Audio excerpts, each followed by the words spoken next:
You check your credit app the morning before your mortgage appointment. It says 720. You walk in feeling confident, maybe even a little proud. Then the loan officer pulls your actual file and says, your score is 661. You didn't do anything wrong between that morning and that meeting. Nothing changed. What changed is that you were never looking at the same number the lender was looking at in the first place. This happens to people every single day, and almost nobody tells them why. Today, we're going to pull back the curtain on one of the most misunderstood parts of the entire credit system, the fact that there isn't just one credit score. There are dozens, and the one sitting on your phone right now is probably not the one that's going to decide your interest rate. Here's something that surprises almost everyone the first time they hear it. The number on your favorite credit app isn't fake, exactly, but it's also not the number most lenders actually use to make decisions. It's a real score, calculated by a real scoring model, but it's often a different model entirely from the one sitting in a mortgage underwriter's system or an auto finance company's risk engine. This isn't a conspiracy. It's not somebody trying to trick you. It's the result of a scoring industry that has quietly split into dozens of different models over the past few decades, each one built for a different purpose, used by different lenders, and often producing meaningfully different results from the same underlying credit data. The problem is, nobody explains this to consumers in plain language. You're handed a number, you're told it's your credit score, and you walk away assuming that number is universal, the same everywhere, used by everyone. It isn't. And that gap between what you see and what your lender sees is exactly where good financial decisions go sideways.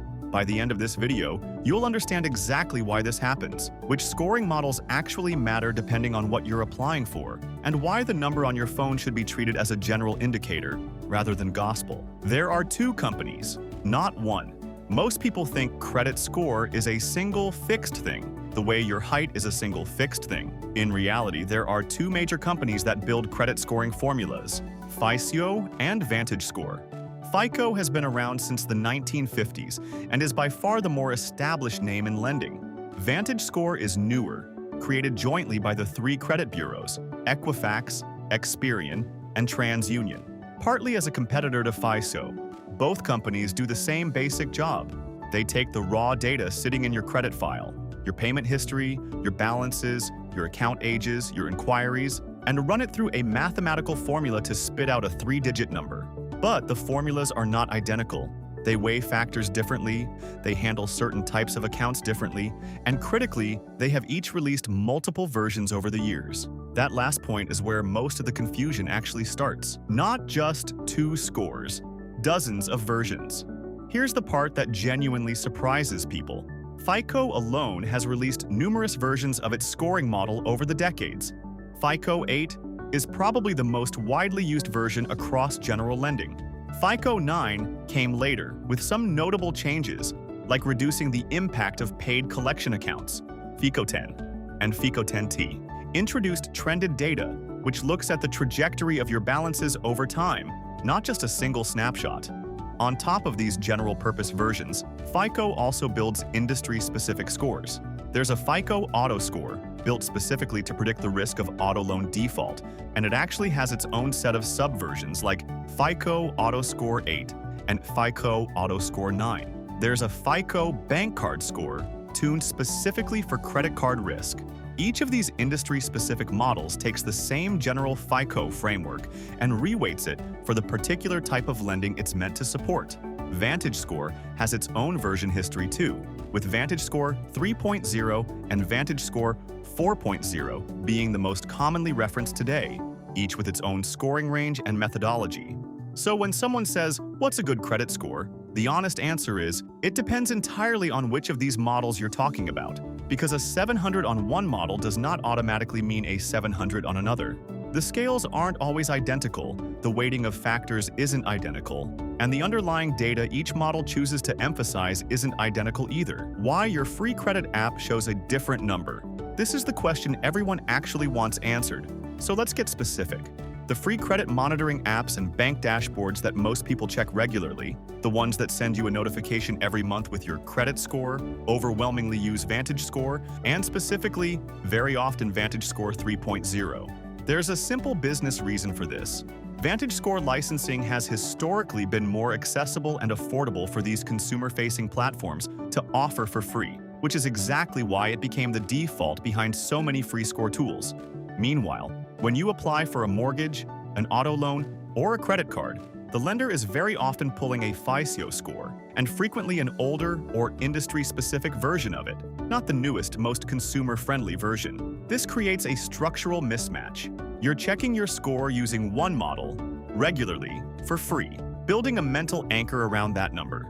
Then you apply for actual credit, and the lender runs a completely different model, sometimes from a completely different scoring company, using different math on the same underlying file. It's a bit like checking the weather using two different forecasting services that pull from different data sources. Most days, they'll roughly agree, but on the days it matters most, they can diverge in a way that genuinely catches you off guard. And unfortunately, mortgage day is usually not the day you want a surprise. Which scores actually matter for which loans? Let's get practical, because this is the part that actually changes how you should prepare before a major financial decision. Mortgages. This is where things get genuinely surprising for most people. Mortgage lenders, particularly those working with conventional FHA or VA loans, have historically relied on older FICO scoring versions, specifically the classic FICO models tied to each individual bureau, often referred to by names like FICO Score 2, FICO Score 4, and FICO Score 5, one for each bureau respectively.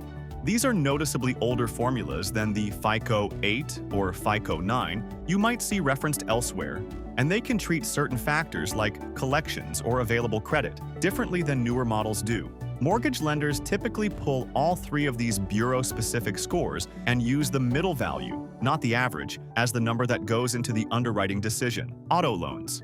Auto lenders very commonly use the FICO Auto Score family, which is specifically tuned to predict the likelihood of default on a vehicle loan. This model puts extra weight on your history with installment loans specifically, which means if you've never had a car loan or personal loan before, your auto-specific score might look different from your general-purpose score, even if everything else on your file looks identical. Credit cards. Credit card issuers frequently use the FICO bank card score, which is built around revolving credit behavior, how you manage credit card balances and utilization specifically, rather than the broader mix of account types. This model tends to weigh things like your credit utilization ratio and your history, with revolving accounts more heavily than a general-purpose score would. Why this gap creates real financial risk? This isn't just a trivia point. The score discrepancy has practical consequences that affect real financial decisions, and this is exactly where the stakes get serious. If you believe your score is higher than what the lender is actually going to see, you might walk into a mortgage application overconfident, skip steps you should have taken to strengthen your file beforehand, or fail to address an error sitting quietly in your report because the score you've been watching never reflected it the same way. On the other hand, if you only ever check a score that happens to be more conservative than what your lender uses, you might avoid applying for credit you'd actually qualify for, missing out on better rates or opportunities out of unnecessary caution. Either direction costs you money. Overconfidence can lead to a rejected application and a hard inquiry that didn't need to happen. Underconfidence can mean you settle for a worse rate than you actually deserved, or delay a major purchase you were already qualified to make. This is the systemic confusion almost nobody talks about. The credit industry built multiple competing scoring systems for legitimate technical and business reasons, but the consumer-facing side of the industry never built an equally clear way to explain it to the people whose financial lives actually depend on it. You're left checking a number that feels authoritative, without ever being told it might not be the number that counts in the room where your application is actually being decided. Here's the honest truth this video is built around. There is no single credit score. There's a family of scores, built by different companies, weighted differently, used selectively by different lenders for different products, and most consumers are walking into the most important financial decisions of their lives with only a partial picture of how they're actually being evaluated. That gap between the score you see and the score your lender sees isn't your fault. But once you know it exists, ignoring it is a choice, and it's an expensive one. If this video changed how you think about the number on your phone, don't wait until you're sitting across from a loan officer to find out the real one is different. Reach out to 𝐖𝐤𝐴consultant.com now and get a clear, professional read on where you actually stand before it's time to apply. Subscribe for the next video, where we'll break down exactly how to read the factors driving your score so you know what to fix first. And remember, 𝐖𝐤𝐴consultant.com is here to help you unlock what your real credit profile is capable of. Wise Consulting Enterprise. We could help you in such.